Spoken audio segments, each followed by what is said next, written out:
Hey, I'm Klay Thompson from the Golden State Warriors, and you're watching HoopJab. I think to be honest, it's a little bit of both. You know what I mean? For sure, it's another game. And right now, every game matters. You know, we have a lot of, we still have CP out. Although we do pretty much have our full team back, still every game matters. In the West, we're only half a game above Utah or behind or something like that.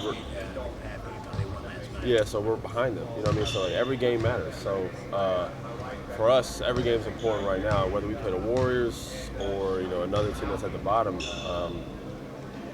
Our last game was a big game that we lost. Those are the games you have to win. So every game's important, and at the same time, you are playing the best team in the league. So it's always a fun game. You were frustrated, as everyone was, after that loss? It was extremely frustrating because that's a game. I think you guys could see that after that game you guys talked to me. Those are the games just the good teams win. You have to have, especially you're up 19 versus Philly. Teams like us shouldn't lose that game. We lost that game, so credit to them for them playing hard and playing well, but it's a discredit to us. We just didn't do what we were supposed to do. Is it perplexing that you guys would lose? You lost some games like that? Are you still perplexed by that? Yeah, well, when we're up, we got to keep the lead. That's why I was happy with us in Atlanta. We were up by 20-something. They're a really good team, so you knew they were going to make a run. And we were able to withstand that and stay together and make plays and finish the game. Whereas Philly, we fell apart. We had some stuff, and it happened. I think it was after you guys won in Cleveland, Doc said that he felt like it was the type of game like that this year you guys had to beat them, just based on kind of last year and the way you guys struggled against. They beat us bad every time last year. Yeah. Did you feel that way about the Warriors this Absolutely. year? I think the main thing with us is we wanted to beat them so bad that we force it every time. We want to beat them so bad that every time we play them, we force it, and they know. And they use it to our advantage, use it to their advantage almost, and they beat us every single time. And I noticed because Mo tells us, they're like, Mo's telling us some of the inside secrets. Can you understand what Mo was saying, actually? A little bit. It's not going to help us. At the end of the day, still got, the players they got out there, KD and Steph and Clay, the list goes on, but no, he just says, that their mindset versus us, little things like that.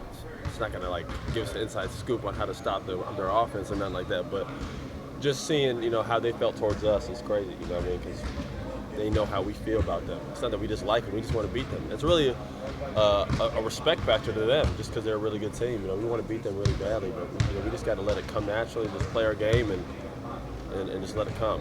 Have you noticed that maybe they're more calm about it than you guys? Well, that's what happens, I think, when you win. I don't know, I've never won a championship, but it seems like all the teams that win have this confidence factor that they just come out each game with this supreme level of team confidence, not individual. There's always going to be the good guys. All the good players have crazy individual confidence, but when you have it as a team, it's rare that a full team feels like, all right, we're down 18, let's just come back and win. They have that type of confidence. It feels like every game I see on the road, they're winning that game. They're winning that game.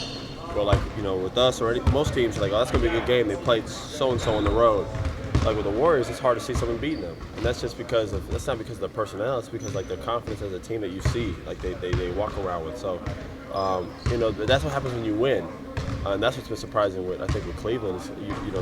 I thought they were definitely going to have that just because of LeBron and the guys they have. I don't know what's going on. But, that's what the Warriors have as well. So, that's something that you have to try to fight against. How do they use it against you? I'm curious. It's more just they're trust one another. When you win together, I think you build trust. Listen, they did get better this summer. Obviously, they did lose a lot of key pieces at the same time, but they got arguably another player that's top, whatever you want to call him in the league, top 2, top 3. He's one of the best players in the NBA. Is it crazy when you look at that roster? Their starting lineup is ridiculous. Those first, and Zaza's a good player, So he's a solid player, but those four, are incredible. But listen, they put their shoes on just like anybody else. They put their sneakers on just like 3 years ago. This team beat that team, and now a lot's changed. But then both teams are totally different now. But just in the aspect that teams get better, and I think we've gotten better too. Listen, we just have to go beat them. And if we lose tomorrow, we have to take something from it. We have to continue to just get better and build, because we know to go to the championship, we're going to have to see them. Everybody will. that's the one team you're going to have to beat. To make it to the NBA Finals, you're going to have to see the Warriors. So we have to understand that and just keep building. What was your